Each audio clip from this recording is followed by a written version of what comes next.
अध्यात्म विज्ञान कोई धर्म या संप्रदाय नहीं है, ये स्पिरिचुअल साइंस है जो कुदरत के कानून पर आधारित है। ये विज्ञान पूरे ब्रह्मांड के सभी रहस्यों को उजागर करता है और जीवन के सभी पहलुओं को समझने के लिए एक नई दृष्टि देता है। इसी को आर्ट ऑफ विजन कहते हैं, दुनिया को देखने की एक नई दृष्टि, जो अध्यात्म विज्ञानी परम पूज्य स्वामी श्री कमलेशानंद जी के निर्देशन में सनातन सत्य का अनुसंधान कर हमारे जीवन को प्रकाशित करे। जय सच्चिदानंद। सिर्फ रिलेशन के आधार से ही हमारे साथ संबंध है, बाकी सबकी लाइफ क्या है? आप कहोगे हस्बैंड मेरा है, ऐसा आप मान सकते हैं, या वाइफ मेरी है, मान सकते हैं, मगर शादी के पहले दूसरे के थे, बोलते नहीं। और जब शादी करने के बाद भी जब बिजनेस करेंगे, नौकरी करेंगे, तो 8-10 साल दूसरे के ही होंगे। यस क्यों? और बाद में फ्रेंड सर्कल के साथ घूमने जाएंगे तो वो भी दूसरे के होंगे। इसीलिए सबकी लाइफ क्या है? इंडिविजुअल है। जहां तक कर्मों का हिसाब है वहां तक जॉइंट है, बाकी सब क्या है? आपकी भी कोई सहेली होगी, तो उनके साथ घूमने जाओगे तो हस्बैंड से कोई मतलब नहीं है, आपका पर्सनल रिलेशन है। आप भी जॉब पे जाओगे तो 8 घंटा बिताओगे, हस्बैंड से कोई मतलब नहीं, आप बताओगे नहीं है। तो ये इंडिविजुअल लाइफ और कॉमन लाइफ को आपका हिसाब है, इंडिविजुअल लाइफ सबकी अलग है। और अलग अलग जो लाइफ है उसमें लाइक एंड डिसलाइक होता है। एक कहता है मेरे को मंदिर जाना है, दूसरा कहता है मेरे को थिएटर में जाना है, ये क्या करूं? एक कहता है घर का खाना खाओ, एक कहता है होटल में जाना है, तो क्या करोगे? एक कहता है घूमने जाना है, एक कहता है तीर्थ यात्रा जाना है, अभी क्या करूं? तो ये प्रकृति तो रहेगी, इसीलिए तो कहा है द लाइफ इज माया की जाल। क्या बताता है? कब क्या निकलेगा केलाल के सोने से मालूम नहीं। केलाल मतलब हम सब केलाल ही है। पति कभी क्या करेगा, पत्नी कभी क्या करेगा, बच्चा क्या करेगा, बच्ची क्या करेगा, माँ बाप क्या करेगा, भाई बहन क्या करेगा, सास बहू क्या करेगा, किसी को मालूम? यही तो माया की जाल है। समझ में आया? इसीलिए कहा कि इस जाल को अगर निपटना है, इस जाल को रिजॉल्व करना है, इस जाल के कंफ्यूजन में से बाहर निकलना है, तो सभी अवस्था आपकी और सभी की कुदरती रचना ही सभी जाल का सॉल्यूशन। नो डिटेलिंग में गए फिर बदल समझ में आता है। मैं छोटा सा एक जोक्स आया था और ज्ञान संबंधित जैसा है कि संभाव कैसे रखा जाता है वो कुकर से मालूम होता है। कुकर समझते हैं? नीचे से भी गर्मी, अंदर से प्रेशर, फिर भी सीटी बजाता है। तेज से यानी वो आनंद रहता है, नीचे भी प्रेशर, अंदर भी प्रेशर, फिर भी सीटी बजती। मतलब ये तो छोटा एग्जांपल है, मतलब कहने का मतलब ये कि जीवन में प्रेशर तो रहेगा लाइफ में, क्योंकि प्रेशर इसीलिए है लाइफ इज टोटली आरोपित है, फैक्ट नहीं है, कुछ भी फैक्ट नहीं है। जन्म से मौत तक सब आरोपी है। माँ बाप भी फैक्ट नहीं है, भाई बहन भी फैक्ट नहीं है, पति पत्नी भी फैक्ट नहीं है, सब अपना हिसाब खत्म करने के लिए आए और हम समझते हैं अपना है, बस यही आरोप है। अपना नहीं है, हिसाब पूरा करने के लिए जो भी रिलेशन है वो हिसाब है। कोई अपना नहीं और कोई पराया भी नहीं है, सब हिसाब के लिए इकट्ठे, हिसाब खत्म हो जाएगा तो छूटा। समझ में आया? तो मोह हमको है, हमको लगता है ये परमानेंट है, कायम के लिए काम में आएगा, ऐसा नहीं है। ये भ्रांति है आपकी। जहां तक हिसाब है वहां तक जा नहीं सकते हैं, और हिसाब खत्म हो जाता है तो फिर हम वहां रह सकते नहीं है। समझ में आया? That's it. तो इसीलिए लाइफ में चॉइस नहीं है। समझ में आया? चॉइस नहीं है, लाइफ कंपल्सरी है। इस कंपल्सरी लाइफ को कैसे देखें, it is be called a art of vision. Life को कैसे बदले वो विजन नहीं है, यहाँ आर्ट ऑफ लिविंग नहीं है, आर्ट ऑफ विजन। दुनिया को देखने की एक नई दृष्टि जो पूरे ब्रह्मांड के सभी रहस्यों को उजागर करती है और जीवन के सभी पहलुओं को समझाने के लिए वो परमानेंट सॉल्यूशन देती है with the help of law of nature. तो ये दृष्टि की बात है, यहाँ प्रकृति बदलने की, जीवन जीने की बात नहीं है, आर्ट ऑफ लिविंग नहीं है, आर्ट ऑफ। और भारतवर्ष में पहली बार ये शब्द निकला है, आर्ट ऑफ विजन। समझ में आया? दुनिया को देखने की एक नई दृष्टि और जीवन के सभी पहलुओं को देखने की, समझने की एक नई सोच, ये आध्यात्म विज्ञान ने समझ में आया, दृष्टि है। हमने अभी तक बचपन से लेकर अभी तक एक वाक्य तो बोलते थे कि जैसी दृष्टि वैसी सृष्टि। और समझ में आया विज्ञान से, पहले ये समझ में बोलते तो थे, समझ में आया शब्द, वो सेंटेंस सही था, गलत नहीं था, मगर उस समय समझ में पहले दृष्टि क्या है वही मालूम नहीं था, हम दृष्टि को आंखों आंखों से से देखते थे।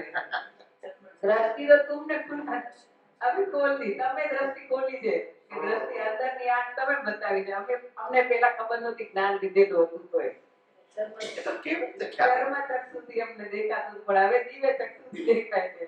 यस, शुद्धात्मा में रहकर कुदरती रचना देखो, इसको ही दिव्य चक्षु कहते हैं। આ તમે આપ્યા છે દિવ્ય ચક્ષુ, ઉત્સાહ છે તમારો।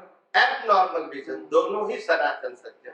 आज तक तो रिलेटिव सत्य का विजन था, मैं चंदुलाल हूँ, मैंने ऐसा विचार किया, मैं ऐसा बोला, मैंने ऐसा किया, सामने वाले ने ऐसा किया, सामने वाले ने ऐसा बोला, ये मेरा है तेरा है, ये दिव्य चक्षु है।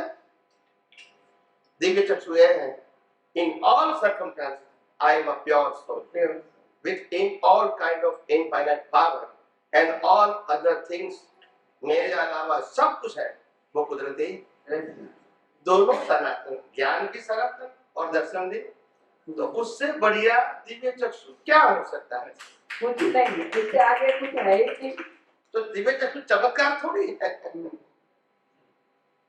આ પાંચ તત્વોની ખબર નથી સ્વામીજી કે આ પાંચ તત્વો સનાતન છે, આત્મા સનાતન છે, છ તત્વો છે, પણ તમે જે એક્સપ્લેન કર્યું છે ને બધા તત્વો સમજાવીને, હવે એક્ઝેક્ટ બધામાં એવી રીતે આમ પાંચ તત્વો આપણને ખબર પડે છે કે કુદરતી રચના કે આવી રીતે પાંચ તત્વો છે અને આમ શુદ્ધાત્મા એ હવે આપણને બધું અંદરથી આમ એક્ઝેક્ટ સમજાઈ ગયું છે હવે, અને એવી રીતે અંદર ન બોલીએ ને તો આમ સમજાય છે કે આ કુદરતી રચના છે, શબ્દ પ્રયોગ ન થાય તો પણ। पांच तत्वों और कुदरती कानून, इससे बनी हुई अवस्था को कुदरती रचना देखना, ये दृष्टि है। और कुदरती रचना न देखना वो मिथ्या दृष्टि है। આ વિચાર દ્રષ્ટિ। હવે પાંચ તત્વો તો સનાતન છે, તમે ભાવ કર્યા કોટિંગ લાગે છે અને કુદરતી રચના પ્રમાણે પાછું ડિસ્ચાર્જ થાય છે, એ તમે એક્સપ્લેન કર્યું, સમજાવ્યું ને એટલે એકદમ અંદર આમ સમજાઈ ગયું છે। ये तो अभी तो ये आध्यात्म विज्ञान की शुरुआत है। देखो विस्फोट कैसे होता है। अरे हमें ई एंड की बात देखी कि आप सबकी कल्पना, आप सबके कल्पना से बाहर होगा जब विस्फोट होगा। એવા જ ભાવ કરીએ છીએ કે આ સનાતન વિજ્ઞાન બધે પહોંચે અને બધાને મળે। भारतवर्ष में पहली बार ऐसा विज्ञान निकला जिसका कोई मालिक नहीं है, और ये विज्ञान समझने के बाद दूसरों को बांटने की फ्रीडम जो दुनिया के कोई धर्म देता नहीं है। समझ में आया? હા જેને સમજાય છે, જેને આપણે વાત કરી છે ને આવે છે, સમજે છે વિજ્ઞાન। ये विज्ञान ही ऐसा है और विज्ञान का पावर भी ऐसा है जो सभी प्रकार के अज्ञान को जीरो कर देता है। ઝીરો કરી દે છે। बाहर का कोई भी एफर्ट, प्रयास के बिना जीरो हो जाता બહુ અદ્ભુત વિજ્ઞાન છે, આનાથી ઉપર કઈ આવે એમ લાગે છે, અલ્ટિમેટ કઈ કાંઈ છે જ નહીં એવું લાગે છે। है। बस ये अल्टीमेट अभी अनुभव करना है बस। विज्ञान तो अल्टीमेट आपको હા, मिलता है, ઉપયોગ જ કરવાનો છે उपयोग करके अनुभव करना बाकी है बस, बाकी कुछ बाकी એટલે ઉપયોગ કરીએ એટલે અનુભવ એવો તો થાય છે કે આમ શાંતિ રહે ને એવું બધું એમ થાય છે, આમ બહુ એટલું નથી થતું, એટલો ફરક પડે છે. अहमदाबाद में एक भाई आए थे जो स्थानक वासी थे, जो लोग शिविर में थे उनको मालूम है, वो पहली बार आए थे, शायद वो 75 प्लस तो होंगे। અશોકભાઈ વોરા, અશોકભાઈ वोरा, हाँ बस वही, હા, એ वो आए સાંભળે थे, છે. वो पहली बार आए, पहली बार मिले, और वो खुद गुजरात विद्यापीठ में प्रवचन लेक्चरर है और बहुत सारे साथियों को वो पढ़ाते हैं। आप सुने ना आगम की बात, ऐसा व्यक्ति पहली बार आया, हालांकि वो सत्संग सुनता था 4-6 महीने से, साल 2 साल से नहीं मालूम मेरे को, उसने कुछ कहा था मैं भूल गया, मगर पहली बार आके उन्होंने कहा मेरे इतने प्रश्न है, मगर वो प्रश्न डाउट के हिसाब से नहीं है कि मैं विज्ञान के ऊपर शंका करता हूं, मगर जिस प्रकार से मैंने अभी तक पढ़ा है, सुना है, समझा है और दूसरे को समझाने की कोशिश कर रहा हूं, इसी के आधार से मैं आपको ये प्रश्न कर रहा हूं और आपको जो उत्तर देना है वो दे सकते हैं। तो जब मैंने उत्तर दिया सभी का, उन्होंने कहा Swami ji I am totally surrender to you, सबके सामने कहा, ये भी रिकॉर्डिंग आएगा। उन्होंने स्वयं कहा कि अभी मेरे को विज्ञान के ऊपर कोई शंका नहीं है, अभी मेरा पूरा जीवन ये विज्ञान को समझने में, उपयोग करने में, अनुभव करने में और लोगों को शेयर करने में ही मैं लगा देता हूं। इसके लिए तन मन धन से जो भी करना पड़े मैं करूंगा। ये सभी के सामने उन्होंने खुद ने पेश किया। समझ में आया? पहली बार मिलते हैं, यही तो मैं कहता हूं, दुनिया में कोई ज्ञान ऐसा है पहली बार मिलते हैं और अनुभव एक्सप्लेन करते हैं, बोलते नहीं है। ऐसा ये पहली व्यक्ति है कि पहले हजारों आ चुके हैं, આવી ગયા છે, ઘણા આવી ગયા. First time they are coming and meet me first time, और पहले ही अनुभव पेश करते हैं। और धर्म में क्या होता है, 25 साल के बाद होता है इतना किया, अभी अनुभव तो हुआ नहीं, बोलते नहीं है, અનુભવ થાય જ નહીં ને. ये ट्रेडिशनल टॉक है, ऐसा होता ही है। यहाँ तो पहली बार आके ये अनुभव बोलता है, that is the power of आध्यात्म विज्ञान। ये मेरा पावर नहीं है, विज्ञान का पावर। आज तक भारतवर्ष में विज्ञान का पावर था, है और रहेगा, मगर विज्ञान का पावर क्यों दब गया? क्योंकि लोगों ने व्यक्ति के पावर को प्रेजेंट किया, ये राम का ज्ञान, ये कृष्ण का ज्ञान, ये महावीर का ज्ञान, तो फिर सनातन सत्य तो भी पावर कौन सा रहेगा? जब आप व्यक्ति के पावर को बताएंगे तो सनातन सत्य कैसे आएगा? व्यक्ति खुद ही टेम्पररी थी, बोलते नहीं है। यस, और सनातन है वो टेम्पररी नहीं होता है, और सनातन होता है इसका कोई मालिक, मगर तुमको तो व्यक्ति का ज्ञान जानना है, तो फिर क्या करोगे? बोलते नहीं है। फिर सनातन सत्य कैसे समझ में आएगा? ये तो अध्यात्म विज्ञान में बार बार कहते हैं, ये विज्ञान मेरा नहीं है और नहीं राम कृष्ण महावीर का है, ये विज्ञान था, है और रहेगा। और ये विज्ञान को जानने के बिना, समझ के बिना, उपयोग करके, अनुभव करके बिना कोई भी व्यक्ति इस धरती पर से मोक्ष में नहीं गया, कोई भी व्यक्ति, क्योंकि विज्ञान सनातन है, बिना सनातन समझे अज्ञान का नाश करना संभव सिंपल बात हो गई। तो इसीलिए यहाँ कोई व्यक्ति विशेष बात है ही नहीं। तो ये सबसे बड़ी ब्यूटी है आध्यात्म विज्ञान की, तभी वो दुनिया के धर्मों से अलग पड़ जाता है। यहाँ कोई मालिक ही नहीं है, यहाँ कोई फॉर्मेट ही नहीं है। दुनिया में एक धर्म बताओ जिसमें फॉर्मेट नहीं है, एक धर्म। સ્વામીજી, આપણે એમ કે ભગવાનની ઈચ્છા વગર એક પાંદડું ન હલે એ કઈ રીતે? કુદરતી રચના। એટલું માન્યું કે એક પાંદડું આખા વર્લ્ડમાં હલે નહીં। हाँ, कुदरती रचना। आप अपनी मर्जी से स्वास्थ्य नहीं ले सकते। वो तो मालूम है। तो फिर पागल का क्यों समझ में नहीं आता है? इतना बड़ा बॉडी, इतना शक्तिशाली, मगर श्वास की मर्जी से नहीं ले सकते। एक महीने का मैं अपनी मर्जी श्वास लेता हूँ, मैंने बोला कोई बात नहीं, 1 घंटा बंद करके बताओ, नहीं हो सकता। तो तुम्हारी मर्जी नहीं है, बोलो तुम्हारी मर्जी है तो बंद करके बताओ। तो बात तो सिद्धांत मतलब मेरी मर्जी है, मेरा कंट्रोल है, मैं कुछ भी कर सकता हूँ। नहीं है तो फिर बोलो नहीं है, तो कैसे कंट्रोल है भी और नहीं भी है। ऐसे पत्ते हिलने का मतलब होता है पत्ता हिलना को अवस्था हो, और अवस्था मात्र ये कहना का मतलब है। समझ में आया? पत्ता स्थिर होना, पत्ता का जन्म होना, पत्ता का लाइफ होना और पत्ता हिलना, ये सब क्या है? पत्ते की कुदरती अवस्था है, और अवस्था मात्र कुदरती। तो ये सिद्धांत है। समझ में आया? हाँ, और स्वामी जी दूसरा कभी बोलते हैं कि श्वास लेने की स्वतंत्र शक्ति नहीं है, तो मन वचन काया कंट्रोल आप कैसे करेंगे? तो वो समझ में नहीं आता है, वो कैसे? मन वचन काया जो श्वास लेता है वो आयुष्य कर्म के आधार से लेता है, अपनी मर्जी से नहीं लेता है। नहीं क्या? मन वचन काया से जो श्वास लेने की प्रक्रिया चलती है वो आयुष्य कर्म के ऊपर आधारित है, शरीर के स्वतंत्रता के ऊपर आधारित नहीं है। नहीं वो नहीं, आप बोलते हैं श्वास लेने की स्वतंत्र शक्ति नहीं है, तो मन वचन काया का कंट्रोल का शक्ति भी नहीं है तुम्हारे पास, वो कैसे? अगर श्वास लेने की स्वतंत्र शक्ति नहीं है तो जिस श्वास से मन वचन काया चलता है उसमें फ्रीडम कहाँ से होगी?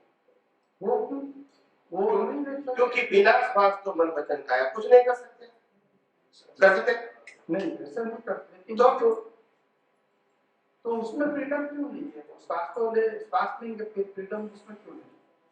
कहने का मतलब है विचार करना, बोलना, क्रिया करना, वो अगर फ्रीडम होती है तो श्वास लेने की तो होनी चाहिए। बोलते नहीं है क्योंकि ये तीनों कर सकते हैं बिकॉज ऑफ द ब्रीदिंग। अगर ये नहीं है तो ब्रीदिंग नहीं है तो डेड है। तो ब्रीदिंग में ही पावर नहीं तो तीनों का पावर कहां से होगा? जब रूट ही नहीं है, आप कहते हैं मैं सोच सकता हूँ, मैं बोल सकता हूँ, मैं कोई क्रिया कर सकता हूँ, मैं पैसा कमा सकता हूँ, पढ़ सकता हूँ, मैं बंगला मोटर गाड़ी खरीद सकता हूँ, सब कुछ बोलोगे जैसे आम आदमी बोलते हैं। हाँ, मगर मैं कहता हूँ आत्मा के बिना आप कुछ नहीं कर सकते। हाँ तो वो तो बराबर, वो बराबर है, मगर श्वास के बिना कर सकते हो बराबर नहीं है। आत्मा कहो या श्वास कहो, आत्मा से ही तो जन्म आपका अस्तित्व है और श्वास से भी शरीर का अस्तित्व है। श्वास बंद हो गया तो अस्तित्व का नाश। तो फिर मनुष्य क्या चलना चाहिए ना? तो मतलब ही नहीं है। नहीं कंट्रोल उसके पास है, ऐसा कंट्रोल किसी के पास नहीं है, कंट्रोल कुदरत के पास है। मैंने ऐसा कभी नहीं कहा कंट्रोल उसके पास है। मन वचन काया चलाने की स्वतंत्रता हमारे पास नहीं है और श्वास लेने तक की फ्रीडम भी हमारे पास नहीं है। तो श्वास लेना और मन वचन काया चलाना, जन्म जीवन मृत्यु, ये सब कुदरती रचना है, इसमें कोई जगह फ्रीडम नहीं है। ये मैंने कहा प्रकृति के हिस्से में फ्रीडम शब्द सिद्धांत के रूप में आ ही नहीं सकता। अगर उसमें फ्रीडम होती तो फिर पुरुषार्थ की जरूरत क्या है? तो वही पुरुषार्थ होगा, मगर फ्रीडम नहीं। और इसलिए ज्ञानी पुरुष दादा भगवान ने भी यह कहा मन वचन काया की अवस्था मात्र जिसका कोई बाप भी रचना नहीं है और वो क्यों ऐसा कहा? अगर हमारे पास फ्रीडम होती तो हम कर सकते नहीं, वैसा तो मेरे को मालूम है नहीं है फ्रीडम। तो आपको मैंने वही बताया कि श्वास लेने की फ्रीडम नहीं है, इसलिए मन वचन काया चलाने की भी फ्रीडम नहीं है। वही तो मैंने कहा। बात ये कि प्रेजेंटेशन था डिफरेंस होगा, मगर इंटेंशन तो सेम है कि यहाँ भी फ्रीडम नहीं है। दादा भगवान ने कहा, मैं भी कहता हूँ फ्रीडम नहीं है।